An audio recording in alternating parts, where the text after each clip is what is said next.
Hello students. तो atomic structure परमाणु संरचना के नेक्स्ट लेक्चर में आप सबका स्वागत है। तो कल की क्लास में अपन ने कहाँ तक बात करी थी? अपन स्पेक्ट्रम की बात कर रहे थे। हाइड्रोजन परमाणु की अलग अलग जो स्पेक्ट्रमी रेखाएं थी वो अपन ने कल की क्लास में पढ़ी थी। लाइमन बामर 6 स्पेक्ट्रमी रेखाओं के बारे में, 6 अलग अलग तरीके की श्रेणियों के बारे में मैंने आपको बताया था। लाइमन, बामर, पास्चन, ब्रैकेट, फुंड और हम्फ्री। कौन सी सीरीज के लिए N1 की वैल्यू क्या होती है, N2 की वैल्यू क्या होती है, ये चीज़ आपको ध्यान में रखनी होती है। ठीक है। इसके अलावा क्वेश्चन किस टाइप के आते हैं ये भी अपन ने कल कुछ क्वेश्चन देखे थे। ठीक है ना। और इसी में मैंने आपको ये भी बताया था कि किसी भी सीरीज़ की जो फर्स्ट लाइन होती है, फर्स्ट लाइन, चाहे वो कोई भी सीरीज़ हो, ठीक है, लाइमन हो, बामर हो, पास्चन हो, ठीक है, एक तो फर्स्ट लाइन पर ध्यान देना है, एक लास्ट लाइन पर ध्यान देना है। ठीक है। प्रथम रेखा और अंतिम रेखा पर ध्यान देना होता है। तो प्रथम रेखा जो है इसके लिए लैम्डा की वैल्यू हमेशा क्या होती है? मैक्सिमम होती है। और लास्ट लाइन के लिए लैम्डा की वैल्यू हमेशा क्या होती है? मिनिमम होती है। इसके लिए लैम्डा क्या होगा? मिनिमम होगा। इसके लिए लैम्डा क्या होगा? मैक्सिमम होगा। क्लियर है बात? ठीक है। तो फर्स्ट लाइन और लास्ट लाइन में फिर अपन ने ये देखा था कि इधर से इधर चलते हैं तो लैम्डा लगातार क्या होता है? डिक्रीज होता है। अगर लैम्डा इसके लिए मैक्सिमम है तो इसके लिए ई एनर्जी जो है वो क्या होगी? मिनिमम होगी। फ्रिक्वेंसी भी क्या होगी? मिनिमम होगी। ठीक है। और इसके लिए जो है वो एनर्जी क्या होगी?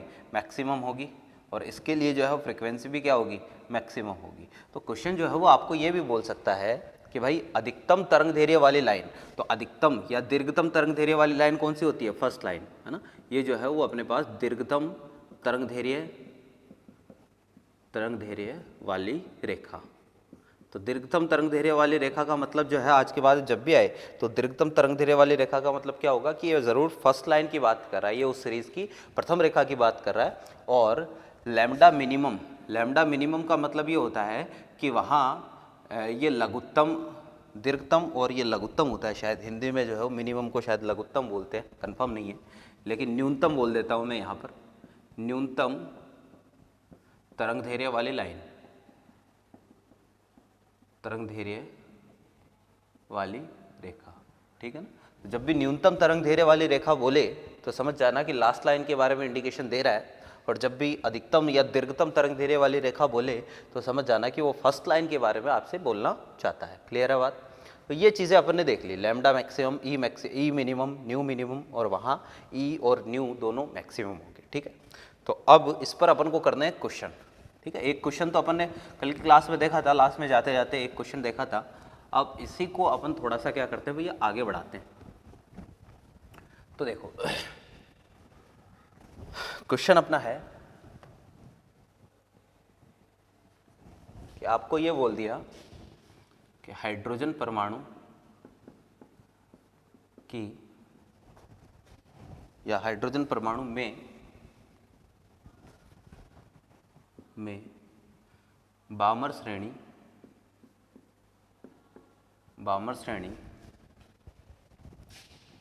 की न्यूनतम ऊर्जा रेखा तथा He+ में पाश्चन श्रेणी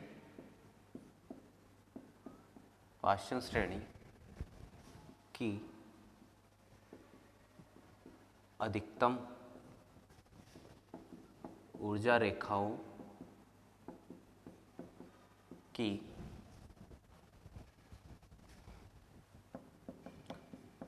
तरंग दैर्घ्यों का अनुपात क्या होगा? ठीक है। क्वेश्चन ये है कि आपको क्या पूछा है भाई? अधिकतम तरंग दैर्घ्यों का अनुपात पूछा है। ठीक है। हाइड्रोजन परमाणु में बामर श्रेणी की न्यूनतम ऊर्जा रेखा। अब ये समझना पड़ेगा पहले, है ना, कि हाइड्रोजन परमाणु, सॉल्यूशन इसका करते हैं कि पहले तो आपको हाइड्रोजन परमाणु दे रखा है। हाइड्रोजन परमाणु की कौन सी लाइन दे रखी है? बामर श्रेणी। और बामर श्रेणी में भी क्या दे रखा है? न्यूनतम ऊर्जा रेखा। ठीक है ना। यानी आपको जो है एनर्जी जो है वो क्या दे रखी है भाई? एनर्जी मिनिमम दे रखी है। ठीक है। तो एनर्जी जो है वो मिनिमम दे रखी है, मिनिमम एनर्जी वाली लाइन। और एनर्जी अगर मिनिमम होगी तो यहाँ पर लैम्डा क्या आएगा? मैक्सिमम आएगा। ठीक है। और मिनिमम एनर्जी या लैम्डा मैक्सिमम वाली लाइन कौन सी होती है? फर्स्ट लाइन होती है। तो यहाँ पर ज़रूर वो फर्स्ट लाइन के बारे में इंडिकेट करना चाहता है। क्लियर है बात? फिर आपको जो है वो He प्लस, ओके सॉरी, ठीक है, फिर आपको जो है वो He प्लस दे रखा है, He प्लस परमाणु, ठीक है। और He प्लस परमाणु में क्या दे रखा है? कौन सी? He प्लस में पाश्चन श्रेणी दे रखी है, पाश्चन श्रेणी, ठीक। तो पाश्चन श्रेणी की क्या दे रखी है भाई? आपको अधिकतम ऊर्जा, यानी इस बार जो है वो एनर्जी जो है वो क्या दे रखी है? इसकी मैक्सिमम दे रखी है, यानी लैम्डा क्या आएगा? मिनिमम आएगा। और लैम्डा मिनिमम किसके लिए होता है? लास्ट लाइन के लिए होता है। और इन दोनों की तरंग दैर्ध्यों का अनुपात पूछा है, ठीक है ना। तो खत्म क्वेश्चन है। बस आपको लैंग्वेज समझनी थी कि बामर की फर्स्ट लाइन और पाश्चन की लास्ट लाइन की तरंग दैर्ध्यों का अनुपात। अब किसी की भी लास्ट लाइन जो है, लास्ट लाइन की तरंग दैर्ध्य होती है n1 square upon r z square, ठीक। तो ये तो आएगी आपने पास क्या? लैम्डा पाश्चन, लाइमर बामर पाश्चन के लिए n1 की वैल्यू कितनी? 3, तो ये आ जाएगा 9r। और हीलियम के लिए z स्क्वायर कितना आ जाएगा? 4। तो ये अपने पास आ गया। नीचे वाले के लिए लैम्डा तो आ गया कितना? 9/4r, ठीक है। इसके लिए लैम्डा निकालना है। तो यहाँ पर लैम्डा ये हाइड्रोजन का था, ये हीलियम का था। तो लैम्डा कितना आएगा? लैम्डा बामर की कौन सी? First line. और लैम्डा बामर की फर्स्ट लाइन का मतलब लाइमन बामर, इलेक्ट्रॉन जो है वो 2 में आता है। कहाँ से? 3 से 2 में आएगा। इसकी वेवलेंथ निकालनी है। तो n1 square n2 square upon n2 square minus n1 square. तो 9 चौक कितना हो गया? 36। या इसको ऐसे ही पढ़ा रहने दो, दोनों का रेशियो मेरे को निकालना है। तो लैम्डा हाइड्रोजन 3 से 2 और लैम्डा He प्लस, यहाँ पर अनंत से इलेक्ट्रॉन आ रहा है, कहाँ से? 3 में आ रहा है, ठीक है ना। तो खत्म क्वेश्चन। ऊपर तो आया कितना? 4 × 9/5r।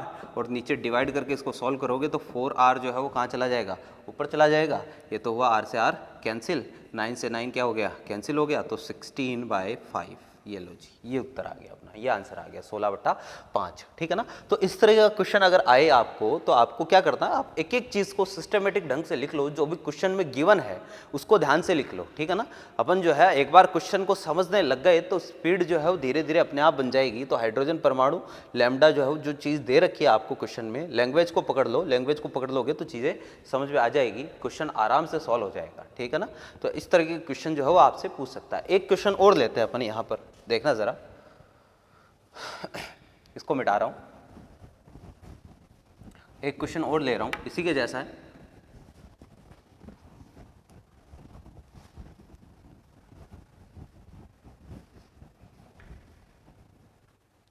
आपको मैंने दे दिया इस बार कि भाई He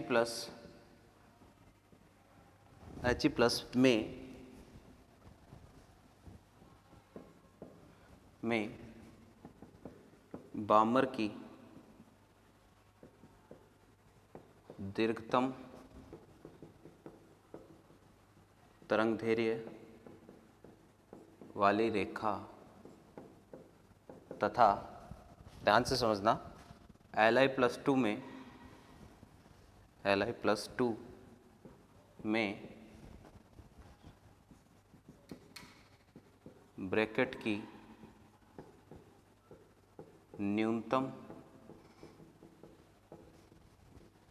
तरंगदैर्घ्य वाली रेखाओं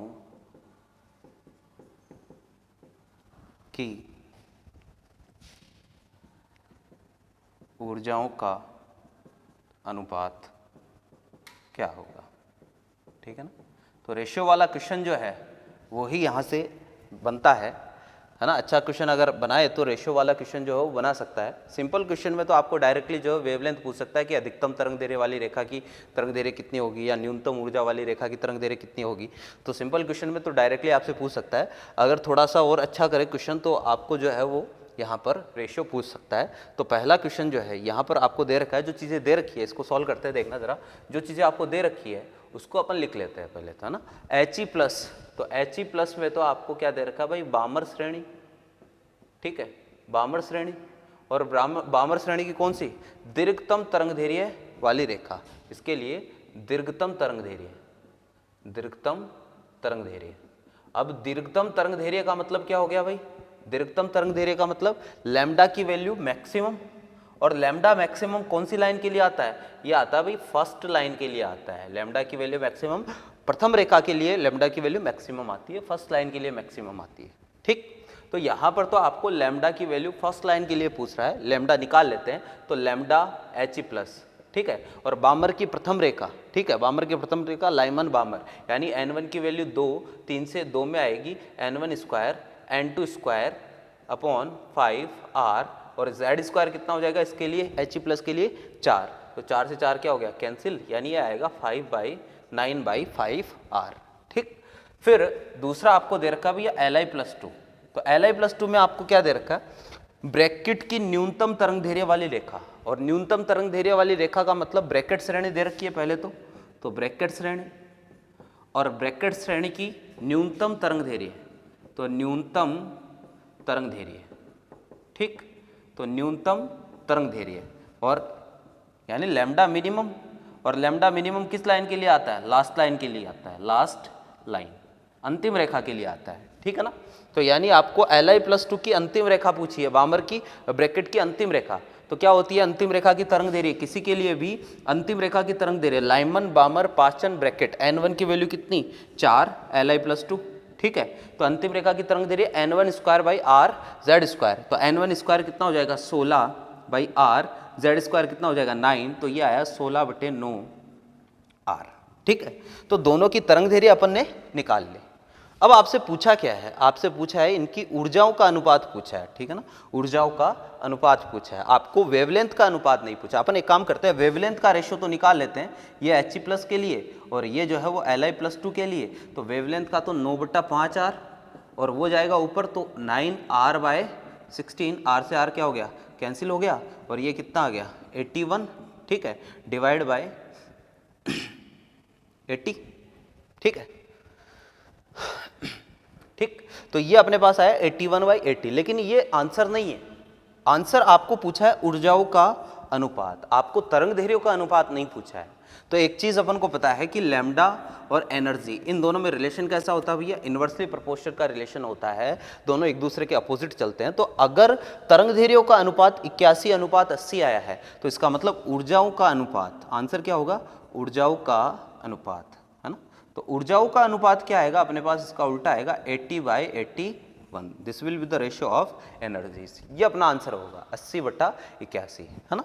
तो ध्यान रखना कि पूछा क्या है आपको, ठीक है, जो चीज़ पूछी है वो चीज़ बतानी है। आंसर यहाँ पर ऐसा नहीं है कि यहाँ जो है वो आके खत्म, पहला ही ऑप्शन आपको 81/80 मिलेगा और आप देखो कि भाई आंसर आ गया, लेकिन एक्चुअल में क्वेश्चन में जो है वो एनर्जी का रेशियो पूछा है, फ्रीक्वेंसी का रेशियो पूछता तो फ्रीक्वेंसी या आवृत्ति का अनुपात भी यही आता, ठीक है ना। तो अगर तरंग दैर्घ्य का रेशियो पूछता तो आता 81/80, लेकिन ऊर्जाओं का पूछा तो 80/81, ये इसका अनुपात आएगा। क्लियर है बात, ठीक है, मेरे ख्याल से बात समझ में आ रही होगी। तो कुछ क्वेश्चन मैंने आपको इससे रिलेटेड पहले टिक करवाए थे, अब कुछ क्वेश्चन जो है वो मैं अभी टिक करवा रहा हूँ आपको, है ना। तो या फिर एक छोटा सा टॉपिक अपन और पढ़ लेते हैं, इसके बाद में मैं आपको कुछ क्वेश्चन जो है वो टिक करवाऊंगा। बोर मॉडल के सारे क्वेश्चन जो है वो मैं अभी आपको टिक करवा दूंगा, ठीक है ना। तो इसको मिटा रहा हूँ, देखो जरा, ये था भाई अपन बोर मॉडल, ठीक है, बोहर का जो परमाणु मॉडल था, इतने दिन अपन पढ़ रहे थे बोर मॉडल, ठीक है। तो बोर मॉडल अपना कंप्लीट है, इसमें जितनी भी चीज़ें थी वो सारी अपन ने देख ली। अब अपन चलेंगे आधुनिक परमाणु मॉडल की तरफ, या आधुनिक जो मॉडल है परमाणु का कि भाई मॉडर्न एटम कैसा होता है उसकी तरफ चलेंगे। लेकिन उससे पहले बोहर की कमियां, ठीक है ना, बोहर की कमियां या बोहर मॉडल की कमियां, ठीक है, कि भाई इसमें क्या कमी रह गई थी। ये मैंने आपको परसों बताया था कि भाई हर मॉडल में कुछ ना कुछ कमियां थी, ठीक है ना, कुछ ना कुछ लिमिटेशन है। जैसे सबसे पहले थॉमसन आया तो थॉमसन की अपनी कुछ कमियां थी, तो थॉमसन की कमियों को दूर करने के लिए, या फिर थॉमसन जो है वो रदरफोर्ड के अल्फा कण प्रकीर्णन प्रयोग को समझा नहीं पा रहा था, फिर अपन ने थॉमसन के बाद में जो है वो रदरफोर्ड का अल्फा कण प्रकीर्णन प्रयोग, और उससे जो है वो क्या पढ़ा था भाई, उससे अपन ने पढ़ा था अल्फा कण प्रकीर्णन प्रयोग से सोलर मॉडल, कि परमाणु का जो सोलर मॉडल होता है उसकी बात अपन ने करी थी, और सबकी कुछ ना कुछ कमियां थी। तो ऐसे ही अपन अब पढ़ेंगे बोहर मॉडल की कमियां, ठीक है। तो बोहर मॉडल की पहली कमी तो यही है कि यह केवल एकल इलेक्ट्रॉन युक्त प्रजातियों पर ही लागू होता है। कहने का मतलब यह है कि बोहर मॉडल, अपन बार बार बोल रहे हैं कि बोहर मॉडल कहाँ लागू होगा, हाइड्रोजन पर बोहर मॉडल लागू हो सकता है, इसके अलावा He+ पर लागू हो सकता है, Li+2 पर बोहर मॉडल लागू हो सकता है, Be+3 पर बोहर मॉडल लागू हो सकता है। लेकिन अगर एक से ज़्यादा इलेक्ट्रॉन कहीं आ जाए, जैसे अगर मैं बोलूँ He हीलियम में, अब हीलियम में 2 इलेक्ट्रॉन आ गए तो यहाँ पर बोहर मॉडल जो है वो लागू नहीं होगा, एक से ज़्यादा। तो बोहर मॉडल जो है वो जहां एक से ज़्यादा इलेक्ट्रॉन अगर आ जाए तो वहां एप्लीकेबल नहीं है। और बोहर की सबसे बड़ी कमी ही ये थी कि भाई एक से ज़्यादा मल्टी इलेक्ट्रॉन सिस्टम के लिए बोहर मॉडल जो है वो एप्लीकेबल नहीं होता है। क्लियर है बात। फिर दूसरी इसकी कमी, याद करो बोहर की एक मैथमेटिकल इक्वेशन अपन ने पढ़ी थी, मैथमेटिकल एक्सप्रेशन, 2 मैथमेटिकल इक्वेशन दी थी जिन पर बोहर की सारी गणनाएं बेस्ड थी। अब कौन कौन सी थी, एक तो अपने पास थी भाई mv²/r is equal to kz⁴/r², ठीक है ना। जब अपन ने दोनों सेंट्रीपिटल फोर्स और सेंट्रीफ्यूगल फोर्स को क्या किया था, इक्वल किया था, r से r कैंसिल होता है, तो mv² is equal to kz⁴/r, ठीक है भैया, ये तो समझ में आती है। लेकिन दूसरी जो चीज़ थी कि भाई इलेक्ट्रॉन केवल उन्हीं कक्षाओं में चक्कर लगाता है जहां पर j is equal to nh/2π होता है, यानी कोणीय संवेग का मान जहां पर कितना होता है, nh/2π के बराबर होता है, इलेक्ट्रॉन केवल वहीं चक्कर लगाता है, ठीक है। और J बराबर क्या था भाई अपने पास, mvr is equal to nh/2π। अब बोहर ने ये चीज बता तो दी कि इलेक्ट्रॉन केवल वहीं चक्कर लगाएगा जहां पर कोणीय संवेग का मान कितना होगा, nh/2π होगा, लेकिन एक्चुअल में उसको ये नहीं पता था, उसको ये नहीं पता था कि इसकी मैथमेटिकल डेरिवेशन क्या है, कि भाई गणितीय रूप से आप इसको कैसे निकाल के लेके आओगे, गणितीय रूप से इसको कैसे एक्सप्लेन करोगे, इसके बारे में बोहर को पता नहीं था। उसने केवल जो है वो प्रैक्टिकली बता दिया कि ऐसा होता है कि इलेक्ट्रॉन केवल वहीं चक्कर लगाएगा जहां इलेक्ट्रॉन जो है उसका कोणीय संवेग कितना हो, nh/2π हो। लेकिन मैथमेटिकली गणितीय रूप से वो इसको एक्सप्लेन नहीं कर पाया, इसके डेरिवेशन के बारे में वो कुछ नहीं बता पाया, ठीक है। ये भी उसकी एक कमी थी। कमी क्या है, इसको लिखेंगे कैसे कि बोहर जो है, बोहर h/2π या बोहर कोणीय संवेग के क्वांटा, अपन ने कहा था ना कि कोणीय संवेग जो है वो एक क्वांटीकृत राशि होती है और इसका न्यूनतम मान कितना होता है, इसका न्यूनतम मान होता है h/2π होता है, ठीक है ना। तो h/2π कोणीय संवेग का क्वांटा है, तो बोहर क्या करता है कि बोहर कोणीय संवेग के क्वांटा h/2π की व्युत्पत्ति के बारे में नहीं समझा पाया, यानी इससे पूछा गया कि भाई गणितीय रूप से आप इसको एक्सप्लेन करके बताओ, इसको डेराइव करके बताओ कि कहाँ से आया। जैसे आपने ये वाली इक्वेशन डेराइव करी है, ये वाली इक्वेशन समझाई है कि दोनों फोर्स को अपन ने इक्वल किया है तब जाके ये वाली इक्वेशन आई है, ऐसे इसको ये बोला गया कि भाई इस इक्वेशन को भी हमें डेराइव करके बताओ। तो इसके बारे में उसको कुछ पता नहीं था, उसने बस प्रैक्टिकली ये बता दिया कि भाई ऐसा होता है। अब क्यों होता है, गणितीय रूप से ये चीज़ कहाँ से आई, उसके बारे में इसको एक्सप्लेनेशन ये चीज़ नहीं कर पाया। क्लियर है बात। ये 2 कमियां अपन ने देख ली।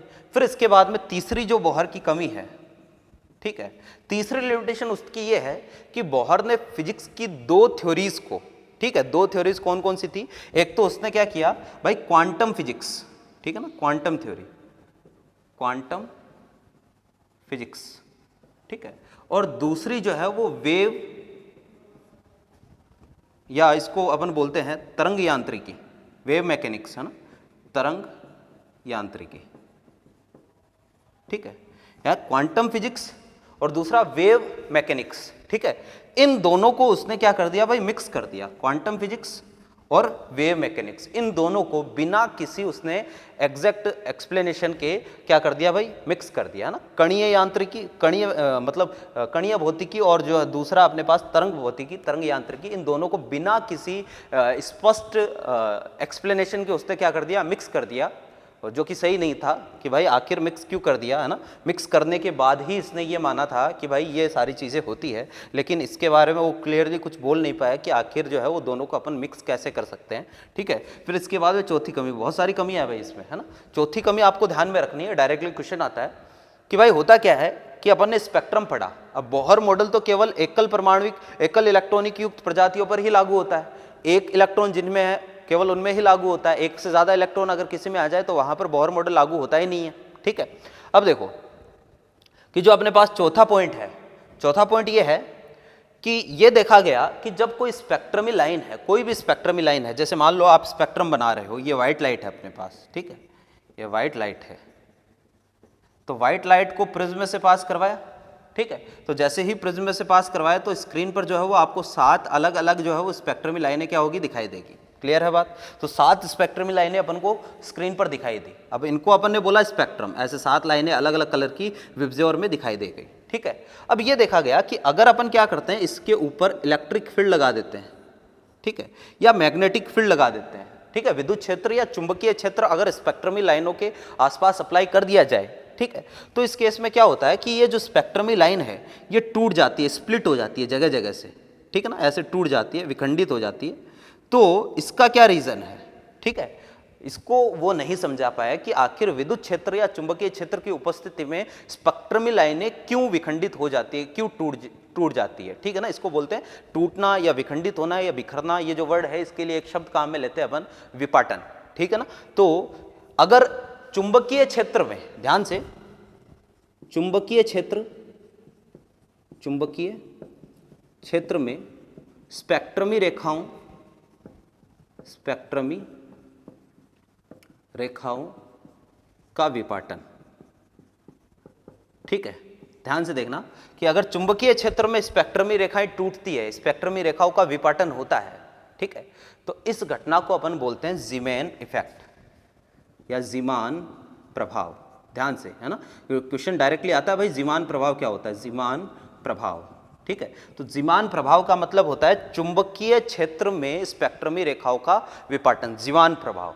और फिर दूसरा विद्युत क्षेत्र में, है ना, इसी के नीचे, इसी के जैसा है क्या, विद्युत क्षेत्र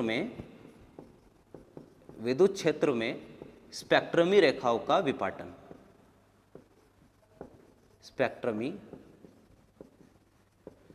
रेखाओं का विपाटन। एक तो चुंबकीय क्षेत्र में विपाटन होता है, एक विद्युत क्षेत्र में विपाटन होता है। तो विद्युत क्षेत्र में स्पेक्ट्रमी रेखाओं का विपाटन, इस प्रभाव को अपन बोलते हैं स्टार्क इफेक्ट, स्टार्क प्रभाव, है ना। तो दो अलग अलग प्रभाव हो गए, एक तो स्टार्क प्रभाव, एक जीमान प्रभाव। कंफ्यूज मत होना, ठीक है ना, कंफ्यूज मत होना, क्योंकि यहां से जो है वो क्वेश्चन डायरेक्टली आता है कि विद्युत क्षेत्र में स्पेक्ट्रमी रेखाओं का विपाटन कहलाता है, या विद्युत क्षेत्र की उपस्थिति में स्पेक्ट्रमी रेखाओं के विपाटन की घटना को कहा जाता है। तो विद्युत क्षेत्र में तो स्टार्क प्रभाव होगा, ठीक है, और चुंबकीय क्षेत्र में जो है वो कौन सा प्रभाव होगा, जीमान प्रभाव। तो बोहर मॉडल की ये कमी है कि वो जीमान प्रभाव और स्टार्क प्रभाव को नहीं समझा पाया, इन दोनों को जो है वो एक्सप्लेन नहीं कर पाता है कौन, बोहर मॉडल, ठीक है। तो परमाणु के स्पेक्ट्रम को तो इसने समझा दिया, परमाणु के बाद में अगर अणु की तरफ आए, जैसे हाइड्रोजन का स्पेक्ट्रम, हाइड्रोजन परमाणु स्पेक्ट्रम इसने बता दिया, लेकिन H2 अणु, ये अणु है,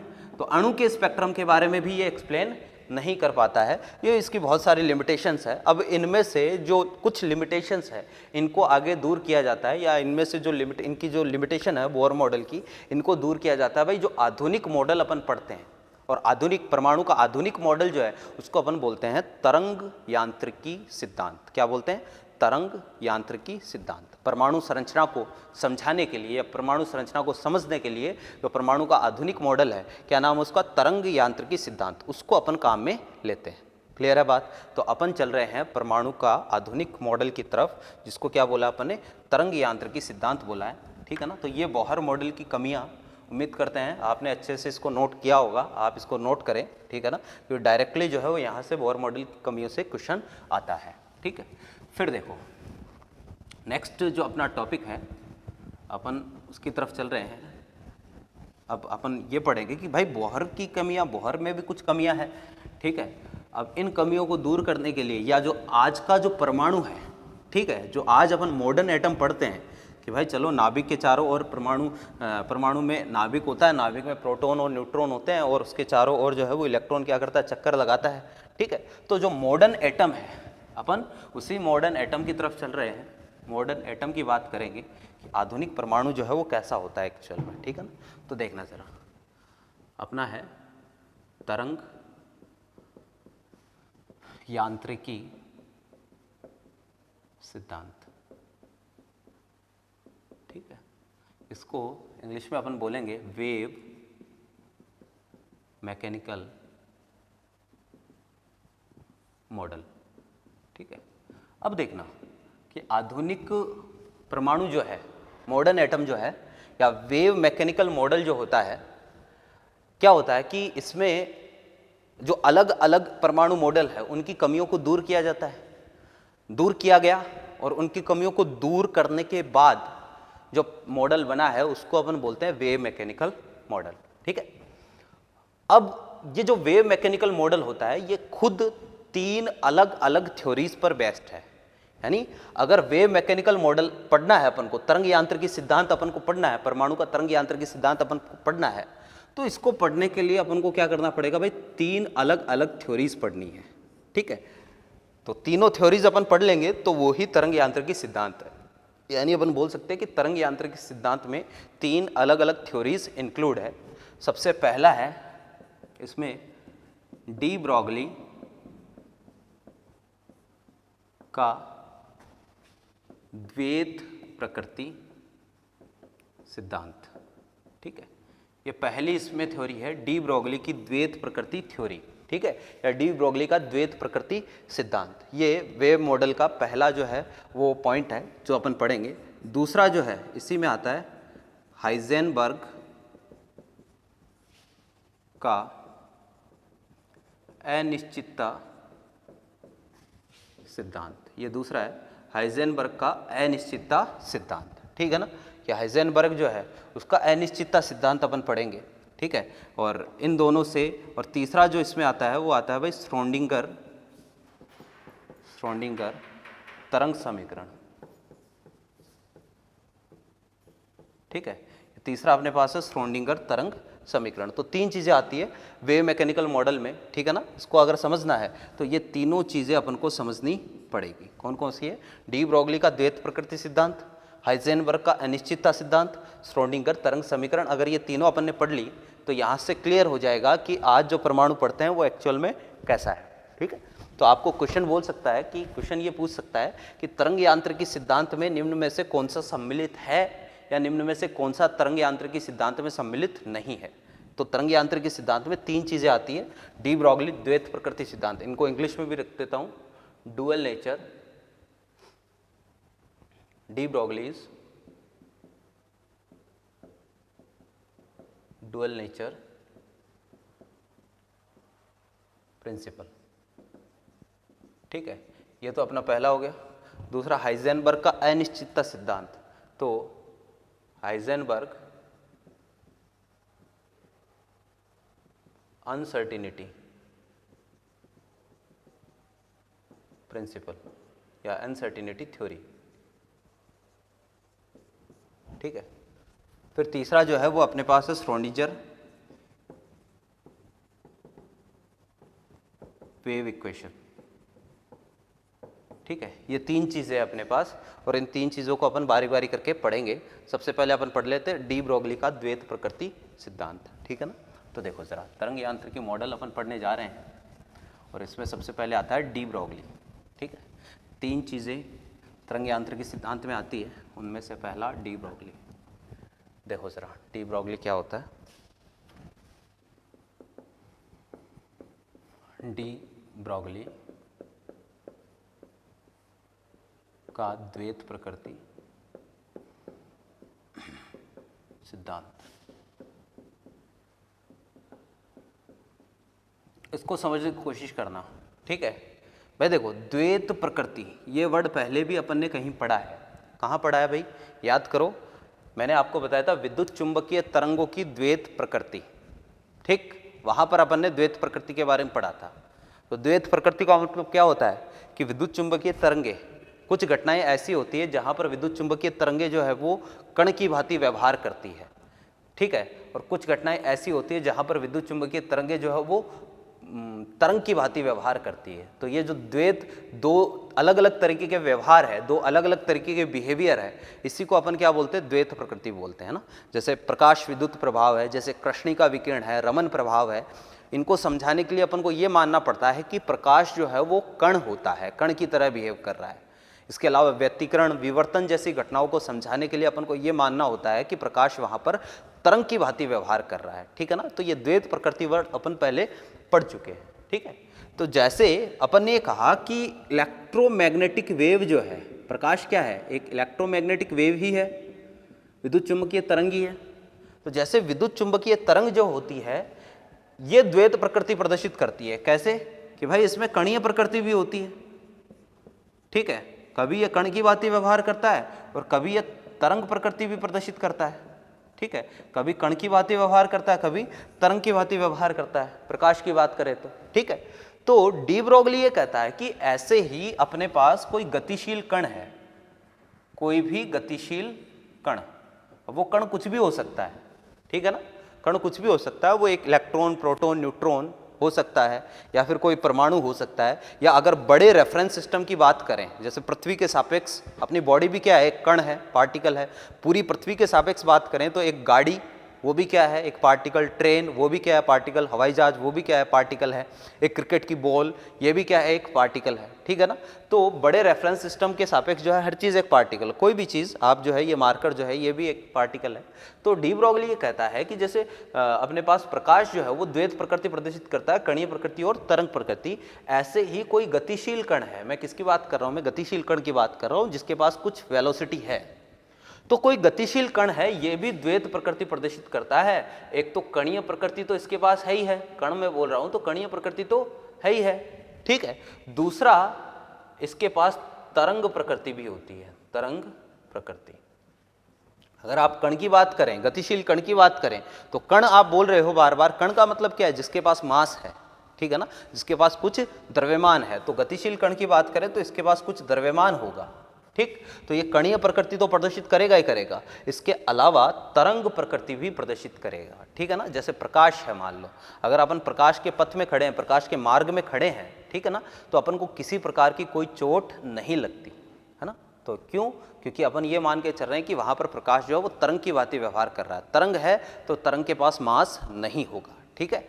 अगर कोई कण है, मान लो आप क्रिकेट की बॉल मैंने आपकी तरफ फेंकी वी वेग के साथ और आप जो है वो बॉल के मार्ग में खड़े हो, तो अब उसके पास जो है वो कुछ ना कुछ द्रव्यमान है, आप अगर उसके बीच में आते हो, पथ में आते हो, उसके मार्ग में आ गए तो आपको चोट लगेगी। क्यों, क्योंकि वो मास जो है, गेंद का जो मास है वो आपकी बॉडी पर कुछ फोर्स लगाएगा और उसी फोर्स के कारण जो है वो अपन को चोट जो है वो फील होगी, ठीक है ना। तो गतिशील कण दो प्रकार की प्रदर्शित करता है, दो प्रकार की प्रकृति प्रदर्शित करता है, कणीय प्रकृति और तरंग प्रकृति। अब एक चीज मैं आपको बता देता हूं, क्या है ना, कि तरंग का अध्ययन अगर अपन को करना होता है, तरंग का अध्ययन, तो तरंग के अध्ययन के लिए जो सबसे जरूरी चीज होती है वो क्या होती है भाई, लैम्डा। लैम्डा को क्या बोलते हैं, तरंग धैर्य। तो तरंग धैर्य है ना, तो अगर कभी भी तरंग का अध्ययन करना हो और अपने पास लैम्डा है तो उस तरंग के बारे में बहुत सारी चीजें अपन बता सकते हैं। तो अगर कहीं लैम्डा देख लो किसी इक्वेशन में, लैम्डा अगर आ रहा है, ठीक है, तरंग धैर्य अगर आ रही है तो समझ जाना कि वो इक्वेशन जो है वो किसको प्रदर्शित कर रही है, वो इक्वेशन लिखी गई है किसके लिए, तरंग के लिए। समझ रहे बात को, अगर किसी इक्वेशन में, किसी समीकरण में लैम्डा अगर काम में ले रहे हैं तो समझ जाना कि वो समीकरण जो है वो किसके लिए लिखी गई है, वो तरंग के लिए लिखी गई है, ठीक है। ऐसे ही अगर अपन देखें कि एक तो तरंग है, एक कोई कण है, ठीक है, मान लो ये कोई पार्टिकल है और ये v वेग से गतिशील है, तो जैसे तरंग का अध्ययन करने के लिए अपन को तरंग धैर्य की जरूरत होती है, ऐसे ही किसी गतिशील कण का अध्ययन करने के लिए, मान लो m द्रव्यमान का कण है और ये v वेग से गतिशील है, तो किसी गतिशील कण का अध्ययन करने के लिए अपन को इसके संवेग की जरूरत पड़ती है। किसकी जरूरत पड़ती है, संवेग की जरूरत पड़ती है। और संवेग जो है इसको अपन p से प्रदर्शित करेंगे, किससे, p से प्रदर्शित करेंगे। और संवेग होता क्या है, इन दोनों का गुणनफल जो है उसी को क्या बोलते हैं, संवेग बोलते हैं, m इंटू v, ठीक है। तो संवेग जो है, अगर किसी चीज के पास किसी इक्वेशन में अपन mv लिख रहे हैं, ठीक है, या p लिख रहे हैं, इसका मतलब समझ जाना कि वो इक्वेशन किसके लिए लिखी गई है, वो इक्वेशन किसी कण के लिए लिखी गई है, किसी पार्टिकल के लिए लिखी गई है, ठीक है। अगर किसी इक्वेशन में लैम्डा आता है तो वो तरंग के लिए लिखी गई है, अगर किसी इक्वेशन में mv या p आता है, मोमेंटम आता है, संवेग आता है, तो वो किसके लिए लिखी गई है, कण के लिए लिखी गई है। किसी कण का अध्ययन करना है तो उसका संवेग अपने पास होना चाहिए, किसी तरंग का अध्ययन करना है तो उसकी तरंग धैर्य अपने पास होनी चाहिए। मेरे ख्याल से बात समझ में आ रही होगी, ठीक है ना। तो देखना जरा कि कोई भी, डी ब्रोगली कहता है कि भैया कोई भी गतिशील कण है तो उससे दो तरीके की नेचर रिलेट होगी, एक तो कणीय प्रकृति, एक तरंग प्रकृति, ठीक है। यानी जैसे अगर मैं चल रहा हूँ, ठीक है ना, मैं स्ट्रेट लाइन में चल रहा हूँ, मैं सीधा चल रहा हूँ, ठीक है, तो मैं एक कण हूँ, मेरा द्रव्यमान m है और मैं v वेग के साथ चल रहा हूं, ठीक।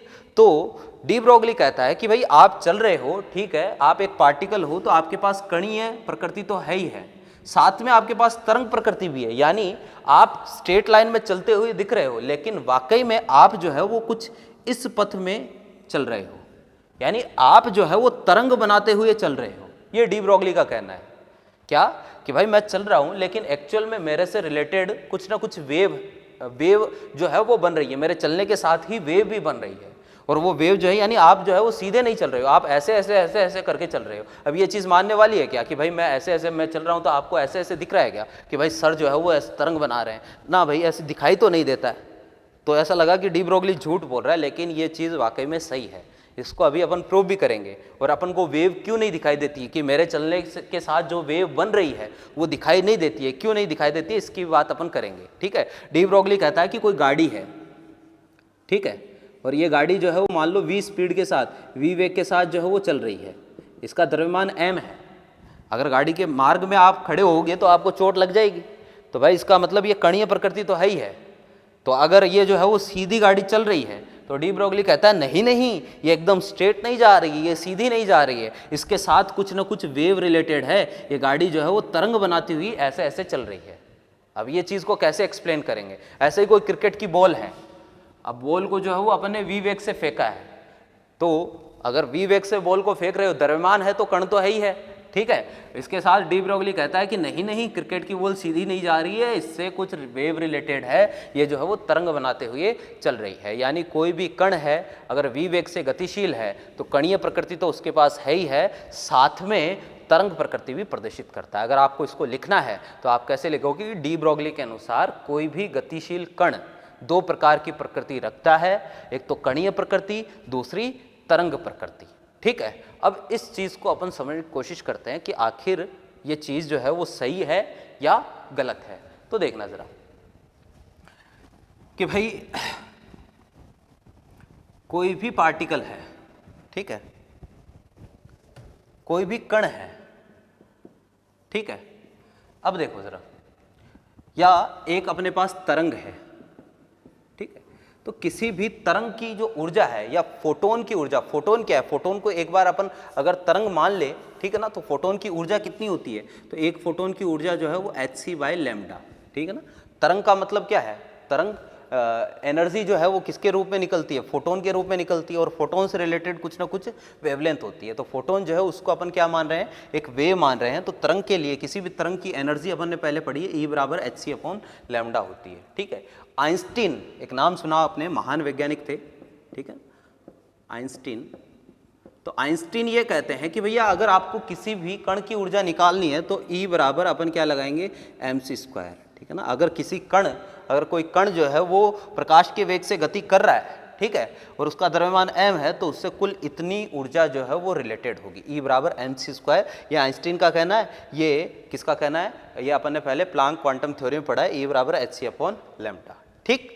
अब डी ब्रोगली कहता कि भैया देखो कि ये भी क्या है, एक ऊर्जा है और ये भी एक ऊर्जा है, क्योंकि कण जो है उससे दोनों प्रकार की क्या होती है, ऊर्जाएं रिलेटेड होती है, क्योंकि कणीय प्रकृति भी है, तरंग प्रकृति भी है, दोनों प्रकार की ऊर्जाएं रिलेटेड होगी। यानी ये भी ऊर्जा है, ये भी ऊर्जा है, इन दोनों को क्या कर सकता हूँ, इक्वल कर सकता हूँ। तो mc² = hc/λ। क्लियर है बात, c से c क्या हो गया, कैंसिल हो गया, तो h/λ क्या आया भाई, m × c, ठीक है। अब एक चीज़ देखो, कोई भी कण, मैं किसी पार्टिकल की बात कर रहा हूँ, कि कोई भी पार्टिकल कभी भी c के साथ गति नहीं कर सकता। अगर कोई कण है तो वो कभी भी जो है वो प्रकाश के वेग के साथ गति नहीं कर सकता, ठीक है। क्यों नहीं कर सकता, ये भी आइंस्टीन कहता है कि भाई देखना ज़रा कि अगर किसी कण का वेग आपने, किसी कण को आपने प्रकाश के वेग के साथ फेंका तो इसका द्रव्यमान जो है m = n0 √1 - v²/c², इतना हो जाएगा, ठीक है। ये m0 जो है वो कण का क्या होता है भाई, रेस्ट मास होता है। जब कण रुका हुआ है, जैसे मान लो ये मार्कर है, तो इस मार्कर का अभी जो द्रव्यमान है वो मान लो 20 ग्राम 30 ग्राम है, ठीक है। लेकिन अगर मैं इसको स्पीड के साथ फेंकता हूँ तो इसका द्रव्यमान जो है वो बदल जाएगा। 20 स्पीड के साथ जब फेंकोगे, तो वेलोसिटी के साथ फेंकोगे तो इसका द्रव्यमान बदल जाएगा। आइंस्टीन कहता होता कितना है, ये मान लो v वेग पर द्रव्यमान जो है वो m है, ये m0 जो है वो इसका रेस्ट मास है, ठीक है, जब ये रेस्ट में है, और v जो है वो जिस वेग के साथ इसको फेंक रहे हो, c प्रकाश का वेग है। अगर इस मार्कर को मैं क्या करता हूँ, प्रकाश के वेग के साथ फेंकता हूँ, 3 × 10⁸ मीटर पर सेकंड से फेंकता हूँ, तो देखो जरा m0 √1 ये c² हो जाएगा, c² कैंसिल, 1 - 1 0 हो गया, नीचे 0 आ गया, तो m कितना आ जाएगा, अनंत आ जाएगा। यानी अगर आप इस मार्कर को क्या करते हो भाई, प्रकाश के वेग से फेंकते हो, ठीक है, तो इसका द्रव्यमान जो है वो कितना हो जाएगा, अनंत हो जाएगा, जो कि संभव नहीं है। इसका मतलब यह है कि अगर कोई कण है तो कण कभी भी प्रकाश के वेग के साथ गति नहीं कर सकता। इसलिए डी ब्रोगली कहता है कि जो C है इसकी जगह जो है वो आप V लिख सकते हो। क्या लिख सकते हैं भाई, V। क्यों, क्योंकि ये कण के लिए है, कण के लिए, और कण के लिए जो है वो c जो है वो कभी भी जो है वो वेलोसिटी उसकी c के बराबर नहीं हो सकती। c की जगह अपन क्या काम में ले सकते हैं, v काम में ले सकते हैं, ठीक है ना। तो लैम्डा बराबर अपन लिख सकते हैं भाई h/mv, ठीक है। लैम्डा इधर ले जाओ, mv नीचे ले आओ, तो लैम्डा बराबर h/mv अपन लिख सकते हैं। क्लियर है बात। ये कहाँ से आई भाई, तरंग के लिए E बराबर hc/λ लिखते हैं, कण के लिए E बराबर mc² लिखते हैं, दोनों को इक्वल कर दिया, h/λ बराबर m × c आया। अब इसको क्या कर दोगे भाई, c को अपन ने v से रिप्लेस कर दिया। क्यों, क्योंकि जो है वो कभी भी प्रकाश का वेग, किसी भी कण का वेग प्रकाश के वेग के बराबर नहीं हो सकता। तो लैम्डा h/mv अपने पास निकल के आया। इस इक्वेशन को ध्यान से देखो कि लैम्डा जो है, लैम्डा किससे रिलेटेड होता है, तरंग से रिलेटेड होता है। तो लैम्डा किसको प्रदर्शित कर रहा है, तरंग प्रकृति को प्रदर्शित कर रहा है। मैंने अभी बताया था आपको कि अगर किसी समीकरण में लैम्डा आ रहा है तो ज़रूर वो समीकरण तरंग के लिए लिखी गई है। दूसरा, संवेग mv, अगर किसी इक्वेशन में संवेग mv आ रहा है तो वो कण के लिए लिखी गई है। इसमें जो है वो mv है, ये किसको प्रदर्शित कर रहा है, ये कणीय प्रकृति को प्रदर्शित कर रहा है, ठीक है। क्योंकि एक ही इक्वेशन में अपने पास तरंग प्रकृति भी आ रही है, कणीय प्रकृति भी आ रही है। इसका मतलब यहाँ से प्रूफ होता है कि कोई भी कण अगर v वेलोसिटी के साथ मूव करेगा, v स्पीड के साथ ट्रेवल करेगा, तो लैम्डा जो है तरंग दैर्घ्य बनाते हुए चलेगा। क्या कोई भी कण है, ये कणीय प्रकृति, ये तरंग प्रकृति। तो यहाँ से क्लियर होता है, यहाँ से स्पष्ट होता है कि भाई कोई भी अपने पास कण है तो अगर वो v वेलोसिटी के साथ ट्रेवल कर रहा है तो क्या होगा, उससे कुछ ना कुछ वेवलेंथ रिलेटेड होगी, वो तरंग बनाते हुए चलेगा। और इस तरंग की तरंग दैर्घ्य कितनी होगी, लैम्डा बराबर h/mv होगी, ठीक है। लैम्डा बराबर h/mv बोल दो या फिर h/p बोल दो, क्योंकि p बराबर क्या होता है mv। और ये जो लैम्डा है इसको जो है वो अपन एक अलग नाम देते हैं, इसको बोलते हैं डी ब्रोगली तरंग दैर्घ्य, डी ब्रोगली तरंग दैर्घ्य। ध्यान देना, डी ब्रोगली तरंग दैर्घ्य, ठीक है ना। जब भी आपको किसी क्वेश्चन में बोले कि भाई इस पार्टिकल के लिए आपको डी ब्रोगली तरंग दैर्घ्य निकालनी है, तो ये फॉर्मूला दिमाग में आना चाहिए, डी ब्रोगली तरंग दैर्घ्य, है ना। मैं इस तरंग दैर्घ्य की बात नहीं कर रहा हूँ, ये तरंग की तरंग दैर्घ्य, ये नॉर्मल तरंग है ना, नॉर्मल तरंग दैर्घ्य। डी ब्रोगली तरंग दैर्घ्य लैम्डा बराबर h/mv, ये किसी कण से रिलेटेड तरंग दैर्घ्य होती है। किसी कण से रिलेटेड तरंग दैर्घ्य को क्या बोलते हैं, डी ब्रोगली तरंग दैर्घ्य बोलते हैं। यानी मैं चल रहा हूँ, ठीक है, तो मेरे से रिलेटेड जो तरंग दैर्घ्य होगी वो कौन सी होगी, डी ब्रोगली तरंग दैर्घ्य होगी। मैं मार्कर को मैंने फेंका तो मार्कर से रिलेटेड तरंग दैर्घ्य कौन सी होगी, डी ब्रोगली तरंग दैर्घ्य। क्रिकेट बॉल को मैंने फेंका तो क्रिकेट बॉल से संबंधित तरंग दैर्घ्य कौन सी होगी, डी ब्रोगली तरंग दैर्घ्य होगी, ठीक है। गाड़ी चल रही है तो गाड़ी से रिलेटेड वेवलेंथ कौन सी होगी, डी ब्रोगली वेवलेंथ होगी। क्लियर है बात, ठीक। इतनी चीजें अपन ने देख ली, लैम्डा बराबर h/mv, लैम्डा बराबर h/p, ठीक है। अभी अपन ये चीज़ देखेंगे कि आखिर अपन को अपन से रिलेटेड या गाड़ी से रिलेटेड, क्रिकेट बॉल से रिलेटेड जो वेव बन रही है ना, कि क्रिकेट बॉल मैंने फेंकी, क्रिकेट बॉल ऐसे जा रही है, लेकिन डी ब्रोगली कहता है नहीं, ये कुछ ऐसे चल रही है, वेव बनाते हुए चल रही है। तो ये वेव अपन को दिखाई क्यों नहीं देती है, अपन इसकी बात अभी करेंगे थोड़ी देर बाद। तो ये जो फॉर्मूला आया है, इस फॉर्मूले को थोड़ा सा अपन क्या करते हैं, चेंज करते हैं। ध्यान से देखना, mv, ठीक है। काइनेटिक एनर्जी आपने पढ़ा है, फॉर्मूला क्या होता है, हाफ mv², ये काइनेटिक एनर्जी का फॉर्मूला होता है ना। मैं काम कर रहा हूं कि ये जो है इसको 2 को इधर ले आओ, तो 2 काइनेटिक एनर्जी = mv², ठीक है। इसको ऊपर नीचे जो है मैं अगर क्या कर दूं भाई, v से मल्टीप्लाई कर दूं और v से ही डिवाइड कर दूं तो कोई नाराजगी मेरे ख्याल से नहीं होगी। तो v ऊपर भी v, ठीक है, नीचे भी क्या कर दिया, v कर दिया, तो v से v क्या हो गया भैया, कैंसिल हो गया। तो mv = 2 kinetic energy by v, ऐसा मैं बोल सकता हूँ, ठीक है। तो देखना जरा, या इसको जो है वो अपन ऐसे भी लिख सकते हैं, एक बार देखो जरा, kinetic energy equal to half m v square होता है। Kinetic energy half m v square, ठीक है। तो यहाँ से मैं ऐसा बोल सकता हूँ कि भाई m v square equal to क्या हो गया अपने पास, 2 काइनेटिक एनर्जी। क्लियर है बात, ठीक है।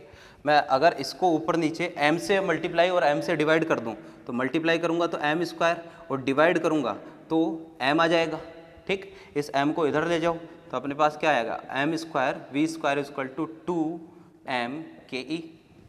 क्लियर है। तो यहाँ से जो है वो एम वी की वैल्यू अगर निकालूं तो ये आ जाएगी under the root 2m K ई, ठीक है।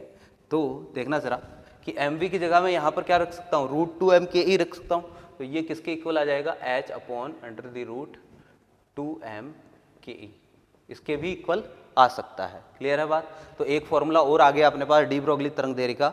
ये फॉर्मूला तब काम में लेंगे जब आपको द्रव्यमान और वेग दे रखा है, ठीक है। अभी क्वेश्चन करेंगे इस पर, कब काम में लेंगे, जब द्रव्यमान और वेग दे रखा है। ये फॉर्मूला तब काम में लेंगे जब आपको संवेग डायरेक्टली दे रखा है।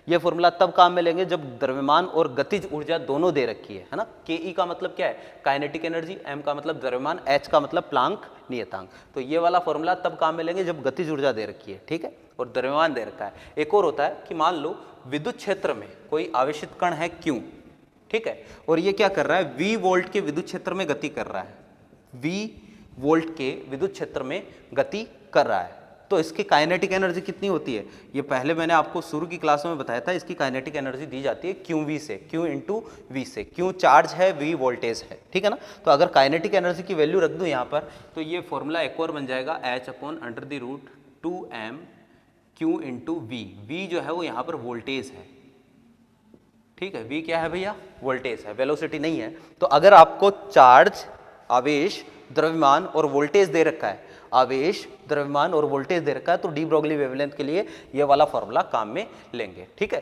तो ये सारी चीजें जो है वो अपने पास क्या है भाई, डी ब्रोगली वेवलेंथ निकालने का तरीका हो गया। क्लियर है बात, ठीक।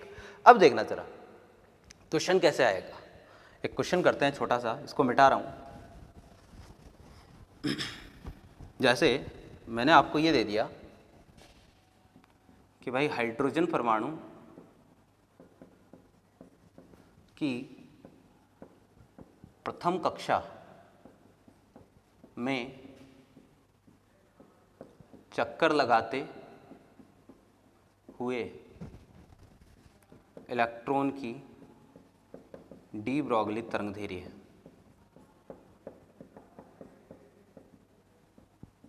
क्या होगी, ठीक है। ये मैंने आपको क्वेश्चन दे दिया कि हाइड्रोजन परमाणु की प्रथम कक्षा में चक्कर लगाते हुए इलेक्ट्रॉन की डी ब्रोगली तरंगदैर्घ्य क्या होगी, ठीक है। अब डी ब्रोगली तरंगदैर्घ्य निकालने के लिए lambda equal to h upon m v होता है, ठीक है ना। h अपने पास है, कांस्टेंट है, m इलेक्ट्रॉन के लिए निकाल रहे हैं तो मास ऑफ इलेक्ट्रॉन अपन को पता है, सिंपल सा काम है, 9.1 इंटू 10⁻³ kg। v की वैल्यू अगर मैं निकाल लूँ तो डी ब्रोगली वेवलेंथ आ जाएगी। तो v की वैल्यू निकालने के लिए देखना जरा 2.18 या 2.1 गुणा 10⁶ Z/n मीटर पर सेकंड, ये अपने पास v का मान होता है, ठीक है। ये किसी भी बोर कक्षा में अगर अपन को v की वैल्यू निकालनी है, ये फॉर्मूला अपन ने त्रिज्या के बाद में अपन ने कैलकुलेट किया था, याद करो, त्रिज्या बराबर 0.529 n²/z, इसके बाद में v अपन ने कैलकुलेट किया था, ठीक है ना। तो z हाइड्रोजन के लिए z भी 1 है, n का मान प्रथम कक्षा में कितना हो गया, 1 हो गया। तो वेलोसिटी कितनी आ गई अपने पास, 2.1 गुणा 10⁶ मीटर पर सेकेंड वेलोसिटी आ गई। लैम्डा निकालते हैं तो लैम्डा बराबर h 6.6 गुणा 10⁻34, m का मान 9.1 गुणा 10⁻31 kg है ना, v का मान 2.1 गुणा 10⁶। क्लियर है। अब इसको सॉल्व करते हैं, देखना ज़रा, ये कैंसिल हुआ, ऊपर 10⁻³ बचेगा, ठीक है। लैम्डा बराबर 6.6, नीचे 9.1 और 2.1, और देखो 10⁶ ऊपर जाएगा तो 10⁻6, 10⁻³ ऑलरेडी है तो 10⁻9, और ये जो आएगा ये मीटर में आएगा। अब इसको समझने की कोशिश करते हैं, यहाँ से क्यों अपन ने क्वेश्चन किया है, इसके पीछे लॉजिक क्या है। मैं बार बार बोल रहा हूँ कि अपने से रिलेटेड या किसी गेंद से रिलेटेड या गाड़ी से रिलेटेड वेवलेंथ अपन को दिखाई नहीं देती। वेवलेंथ क्या है, वेवलेंथ किसी भी वेव को रिप्रेजेंट करते हैं तो ये जो डिस्टेंस है इसी को अपन क्या बोलते हैं, वेवलेंथ बोलते हैं। जिस वेव की वेवलेंथ जितनी ज़्यादा होती है उस वेव को ऑब्जर्व करना, उस वेव को देखना उतना ही आसान होता है। जैसे अगर रस्सी सामने बंधी है, मैं उसको ऐसे हाथ से झटका दूं तो वो वेव्स को अपन देख सकते हैं। क्यों? क्योंकि वो वेवलेंथ क्या है वहाँ पर ज़्यादा है। तो जिस वेव की, जिस तरंग की तरंग दैर्घ्य जितनी ज़्यादा होती है उसको ऑब्जर्व कर पाना, उसको आंखों से देख पाना उतना ही आसान हो जाता है। ठीक है, अगर मैं इलेक्ट्रॉन से रिलेटेड वेव को देखूं तो ये वेव देखना 10⁻⁹ मीटर के कोटि की आ रही है। 10⁻⁹ यानी एक तरीके से नैनोमीटर हो गया। तो ये जो है वो नैनोमीटर के ऑर्डर की आ रही है। और भाई 10⁻⁹ को अपन आंखों से ऑब्जर्व नहीं कर सकते। ठीक है ना, तो इसलिए जो है वो यहाँ पर इलेक्ट्रॉन से रिलेटेड जो इलेक्ट्रॉन 2.1 गुणा 10⁶ मीटर पर सेकंड के वेग से घूम रहा है। यहां से एक चीज देखना कि भाई वेग ज्यादा होगा तो ये क्या होगा, कम होगा। द्रव्यमान ज्यादा होगा तो लैम्डा क्या होगा, कम होगा। तो द्रव्यमान जितना कम है, ठीक है ना, लैम्डा उतना, द्रव्यमान जितना ज़्यादा होगा लैम्डा उतना ही क्या होगा, कम होगा। इलेक्ट्रॉन 10⁻⁻31 इससे छोटा द्रव्यमान जो है उसकी अपन बात नहीं करते। अब सोचो ज़रा कि अपने से रिलेटेड वेव कैसे दिखाई देगी, क्योंकि अपना द्रव्यमान तो इलेक्ट्रॉन से बहुत ज़्यादा है। उसका 10⁻⁻31 kg है, मेरा 75 kg है। ठीक है ना, तो बहुत ज़्यादा है अपना द्रव्यमान, इलेक्ट्रॉन के द्रव्यमान से बहुत ज़्यादा है। इतना ज़्यादा द्रव्यमान होने की वजह से अपनी वेवलेंथ जो है वो क्या हो जाएगी, 10⁻⁹ से भी बहुत कम हो जाएगी। और इतनी कम वेवलेंथ, जब इलेक्ट्रॉन से रिलेटेड वेवलेंथ को अपन ऑब्जर्व नहीं कर पाते हैं तो भाई अपन से रिलेटेड वेवलेंथ को ऑब्जर्व करने का तो सवाल ही नहीं होता। ठीक है, इसीलिए भाई अपने से मैं चल रहा हूं तो मैं आपको सीधी रेखा में चलता हुआ दिखाई दे रहा हूं, मेरे से रिलेटेड वेव आपको दिखाई नहीं दे रही है। क्यों दिखाई नहीं दे रही है? क्योंकि वो वेवलेंथ का मान क्या है, वो वेव जो है उसकी वेवलेंथ बहुत ही कम है, इतनी कम है कि उसको अपन आंखों से ऑब्जर्व नहीं कर सकते। कोई गेंद मैंने फेंकी है तो गेंद जो है वो स्ट्रेट लाइन में चलती हुई दिखाई देगी, वो आपको ऐसे ऐसे करती हुई दिखाई नहीं देगी। क्यों? क्योंकि गेंद से रिलेटेड वेवलेंथ क्या है, बहुत ही कम है। द्रव्यमान इलेक्ट्रॉन के सापेक्ष उसका बहुत ही कम है। क्लियर है बात? कोई गाड़ी चल रही है तो गाड़ी से रिलेटेड वेवलेंथ अपन को दिखाई नहीं देती है। गाड़ी जो है वो ऐसे ऐसे करके चलती है डी ब्रोगली के अकॉर्डिंग, लेकिन वहाँ वेवलेंथ दिखाई नहीं देती है। क्यों दिखाई नहीं देती है? क्योंकि द्रव्यमान बहुत ज़्यादा होता है। द्रव्यमान ज़्यादा होने की वजह से वेवलेंथ ऑब्जर्व नहीं होती है। क्या मेरी बात समझ में आ गई? ठीक है, तो यहाँ से अपन क्लियरली बोल सकते हैं कि भैया कोई भी पार्टिकल है तो पार्टिकल अगर v वेलोसिटी के साथ ट्रेवल कर रहा है तो दो तरीके की नेचर उससे रिलेटेड होगी। कौन कौन सी? एक तो उसकी खुद की तरंग प्रकृति है, एक तो उसकी खुद की कणीय प्रकृति है, दूसरी अगर v वेलोसिटी के साथ ट्रेवल कर रहा है तो तरंग प्रकृति भी उसमें होगी। ठीक है, और उसी तरंग से रिलेटेड वेवलेंथ को अपन क्या बोलेंगे, डी ब्रोगली वेवलेंथ बोलेंगे, जिसकी वैल्यू कितनी होती है, h/p या h/mv या h/√2m/ke या h/√2m/q × v, जहां v जो है वो क्या है, वोल्टेज है। क्लियर है बात? एक छोटा सा क्वेश्चन अपन और कर लेते हैं। ठीक है ना, देखो जरा ध्यान से देखने की कोशिश करना।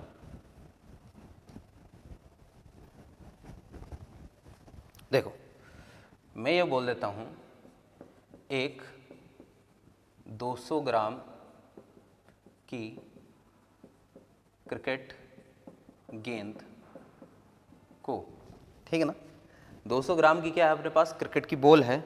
ठीक है, जिसको जो है वो आप कितने मीटर पर सेकंड से फेंकोगे, मान लो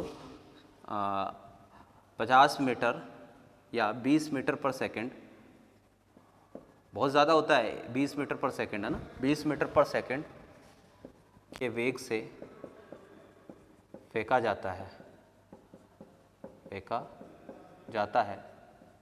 तो ठीक है ना, वेग थोड़ा सा और बढ़ा देते हैं, 40 कर देते हैं। तो गेंद से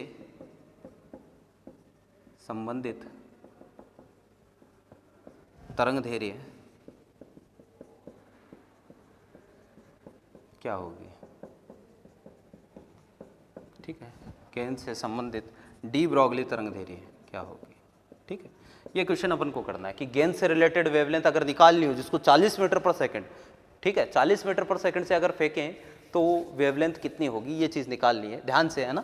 तो लैम्डा बराबर क्या होता है भाई, h/mv होता है। अब यहाँ एक चीज़ ध्यान में रखना, सारी की सारे डेटा अपन को एक ही सिस्टम में काम में लेने हैं। अगर MKS सिस्टम काम में ले रहे हैं, ठीक है, तो MKS सिस्टम ही रखना है, यानी मीटर के जी एस सेकेंड, ठीक है ना, यही चीज़ अपन को काम में लेनी है। तो lambda equal to Planck constant 6.6 गुणा 10 की घात -34, द्रव्यमान कितना दे दिया भाई 200 ग्राम, तो किलो में बदलना पड़ेगा 10 की घात -3, और वेग जो है वो 40 मीटर पर सेकंड में दे रखा है। अगर ये जो है वो किलोमीटर पर घंटा, किलोमीटर प्रति घंटा में दे रखा है, तो पहले इसको मीटर पर सेकंड में वो 5/18 वगैरह जो है उनसे गुणा करके आप बदल सकते हो, फिजिक्स में आपने ये चीज़ पढ़ी होगी, ठीक है ना। तो इसको जो है वो किलोमीटर पर आवर से पहले मीटर पर सेकंड में बदलना पड़ेगा, ठीक है। और अगर ये डायरेक्टली मीटर पर सेकंड में दे रखा है तो आपको डायरेक्टली इसको यूज़ में लेना है। कई जगह मीटर प्रति घंटा में दे रखा होता है, मीटर पर आवर, तो वहाँ पर भी आपको इसको सेकंड में बदलना पड़ेगा। तो देखना ज़रा ये कितना आएगा, हाँ 10 की घात, ये कितना हो गया 1, 10 की घात 3 से 3 कैंसिल हो गया, तो ये कितना आएगा 8, तो 6.6 गुणा 10 की घात -34 डिवाइड बाई 8, ठीक है। इसको कैंसिल करूँ 3.3, ये 4, तो थोड़ा सा अगर इसको आसान कर लें तो 10 की घात -34, देखना ज़रा, ठीक है। यानी अगर इसको हटा के यहाँ 0 लगा दूँ या यहाँ 10 की घात -35 कर दूँ तो कोई दिक्कत थोड़ी ना होगी, ठीक है। तो ये आ जाएगा अपने पास कितना 8.5 गुणा 10 की घात -35 और ये मीटर, यानी 10 की घात -35 मीटर की ऑर्डर आ रहा है। यानी जब गेंद को फेंकोगे इस द्रव्यमान की इस स्पीड से फेंकोगे तो जो वेवलेंथ है उससे रिलेटेड 10 की घात -35 इतनी कम है, इसको तो आंखों से देख पाना संभव नहीं है। यानी वेव तो बनेगी, यानी जो वेव बन रही है, अगर वेव जितनी बड़ी होगी उतनी आसानी से ऑब्जर्व करना जो है वो आसान होगा, उसको देखना आसान होगा, लेकिन जो है वेव अगर छोटी बनेगी तो उसको देखना आसान नहीं होगा। यानी एक तो ये वाला केस है, एक अगर मैं बनाता हूँ भाई ऐसे ऐसे ऐसे ऐसे ऐसे वेव बन रही है, अब आपको जो है देखने पर लगेगा कि सर जो है वेव नहीं बना रहे हैं, एक स्ट्रेट लाइन आ रही है, लेकिन एक्चुअल में यहाँ पर जो है वो क्या बन रही है, वेव बन रही है। तो ये वाली कंडीशन है, यहाँ वेवलेंथ जितनी कम होती है उसको देख पाना उतना ही मुश्किल होता है, उतना ही टफ होता है, ठीक है। तो ये था डी ब्रोगली का द्वैत प्रकृति सिद्धांत। अब इसको जो है वो अपन कैसे काम में लेते हैं, इसने बोहर मॉडल की कमी को दूर कैसे किया था, है ना। ये बात जो है वो अपन कल करेंगे कि बोहर की इसने कमी को दूर किया था डी ब्रोगली से। इस थ्योरी से बोहर की जो कमी थी क्या कि वो NH/2π के व्युत्पत्ति के बारे में नहीं समझा पा रहा था, तो इसने जो है वो उसको दूर किया था। तो ये चीज़ अपन कल देखेंगे। इसके अलावा कल अपन और बात करेंगे कि ये जो फॉर्मूले अपन ने पढ़े हैं इन पर क्वेश्चन और कैसे बनते हैं, और कैसे क्वेश्चन आ सकते हैं इन फॉर्मूले पे, तो ये भी अपन कल देखेंगे, ठीक है ना। तो यहाँ से अपन नेक्स्ट क्लास में इसको क्या करते हैं, कंटिन्यू करते हैं, ठीक है। जो क्वेश्चन मैंने आपको लास्ट क्लास में बताए थे, ठीक है ना, स्पेक्ट्रम, अच्छा क्वेश्चन मैं आपको बता देता हूँ। बोहर मॉडल के सारे क्वेश्चन आपको करने हैं, ठीक है। मैं आपको कुछ क्वेश्चन टिक करवा रहा हूँ। तो बोहर मॉडल के जितने भी प्रॉब्लम्स हैं वो सारी अपन को करनी है, ठीक है। अब देख लेना ज़रा, एक चीज़ आपको करनी है, ये हो सकता है मैंने बहुत सारे क्वेश्चन पहले टिक करवा दिए हो आपको इनमें से, है ना। तो जितने क्वेश्चन आपने कर लिए उतने ठीक है, अगर नहीं किए तो एक बार दोबारा देख लेना। स्टेज फर्स्ट में क्वेश्चन नंबर 1 से लेकर क्वेश्चन नंबर 77 तक के सारे क्वेश्चन आपको करने हैं, 1 से 77। इनमें से ज़्यादातर क्वेश्चन पहले मैं टिक करवा चुका हूँ, तो जो कर लिए हैं वो ठीक है, जो नहीं किए इनमें से वो आप देख लेना। बाकी इनमें से जो मेरे को अपने अकॉर्डिंग मेरे को लग रहा है कि आपको डाउट हो सकता है, तो वो मैं लगातार आपको क्लास में डिस्कस करवा ही रहा हूँ, और भी मैं आगे आपको क्लास में सॉल्व करवा दूंगा, ठीक है ना। और बाकी कोई डाउट रह जाए तो वो आप व्हाट्सएप पर बने हुए हैं, लगातार जुड़े रहें। तो 77 तक जो है वो आपको करना है। फिर इसके बाद स्टेज सेकंड, तो स्टेज सेकंड में क्वेश्चन नंबर 1 से लेकर, ठीक है, लगातार देख लेते हैं, क्वेश्चन नंबर 1 से लेके क्वेश्चन नंबर 19 तक आपको करना है, 1 से 19, ठीक है। फिर इसके बाद में आपको क्वेश्चन नंबर 23 करना है, 23 करना है, ठीक है। फिर 26 से लेकर क्वेश्चन नंबर 26 से क्वेश्चन नंबर 26 से क्वेश्चन नंबर 45 तक करना है, 26 से 45, ठीक है। फिर इसके बाद में ये आप साथ साथ जो बोल रहा हूँ वो नोट करते जाएं, 26 से 45, ठीक है। फिर क्वेश्चन नंबर 54 करना है, 56, ठीक है। फिर 58, 59, ठीक है, ये करना है। फिर इसके बाद में क्वेश्चन नंबर 67, ठीक है। क्वेश्चन नंबर 67 बिल्कुल ऐसा ही क्वेश्चन है जहाँ पर आपको पूछा है कि भाई तृतीय कक्षा में डी ब्रोगली तरंग दे रहे हैं, तो यहाँ पर जो है वो n की वैल्यू 3 रख दो, खत्म बात, ठीक है ना। तो 69 का आपको करना है, 67, 68, 69, ठीक है। फिर इसके बाद में जो क्वेश्चन आपको करते हैं 75, ठीक है, 75 के बाद में क्वेश्चन नंबर 81 और 82, ठीक है ना, 81 और 82, 83 भी करना है, 84, 85, 86, ठीक है, 86 और बहुत सारे मैंने पहले टिक करवा दिए तो उनकी बात मैं एक बार नहीं करूँगा।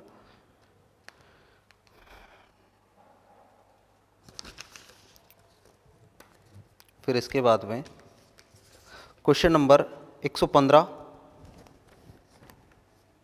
है ना, 114 और 115 दोनों कर लेना, ठीक है। फिर क्वेश्चन नंबर 116, 117, ठीक है। फिर आपको स्टेज सेकंड में जो क्वेश्चन करने हैं, क्वेश्चन नंबर 128 वाला क्वेश्चन जो है वो ये दे रखा है, बस इसमें डेटा अलग है। 200 ग्राम की गेंद 5 मीटर प्रति घंटे की रफ्तार से फेंकी गई है, तो डी ब्रोगली तरंग दे रहे पूछिए, आप कर सकते हो इसको चेंज करके, ठीक है ना, बिल्कुल यही क्वेश्चन है। तो 128 के बाद में क्वेश्चन नंबर 140, 141, ठीक है, और 142, ठीक है। फिर 144, 145,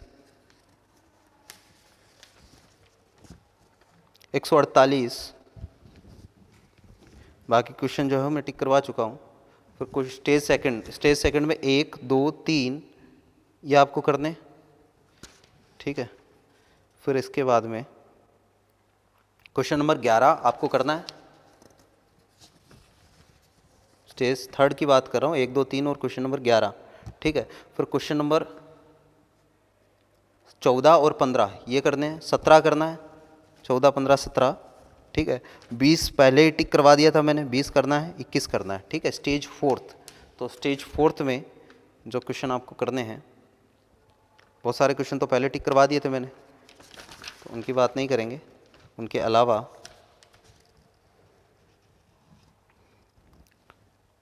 अलावा जो नया क्वेश्चन है वो तो कोई नहीं है, एक बार, ठीक है। स्टेज फोर्थ में आपको करना है क्वेश्चन नंबर 33, ठीक है, क्वेश्चन नंबर 33 और क्वेश्चन नंबर 34 और क्वेश्चन नंबर 35, क्वेश्चन नंबर 37, ठीक है, क्वेश्चन नंबर 39, क्वेश्चन नंबर 41, 42, ठीक है, 43 का पहले टिक करवा दिया था। तो ये सारे क्वेश्चन आपको नेक्स्ट क्लास तक करने हैं। बोर मॉडल कंप्लीट है, नेक्स्ट क्लास में डी ब्रोगली और हाइजेनबर्ग को अपन कवर करेंगे, ठीक है। और बस इतना ही है, चैप्टर जो है वो ऑलमोस्ट ख़त्म होने वाला है, ठीक है। 21 लेक्चर का अपना टारगेट है, तो 21 लेक्चर तक अपन इसको क्या कर ले, कवर कर लें, ठीक है। तो आप साथ साथ एनसीईआरटी पढ़ते रहें, ठीक है ना। एनसीईआरटी में कोई डाउट हो तो वो भी आप डिस्कस करें, फाइनलाइज एनसीईआरटी का ही होगा, जो भी लिखा है एनसीईआरटी में जो लिखा है वो ही सही माना जाएगा, ठीक है। तो एनसीईआरटी साथ साथ पढ़ते रहे, तो इसके बाद में अपन आगे की क्लास में इसको कंटिन्यू करते हैं। Thank you.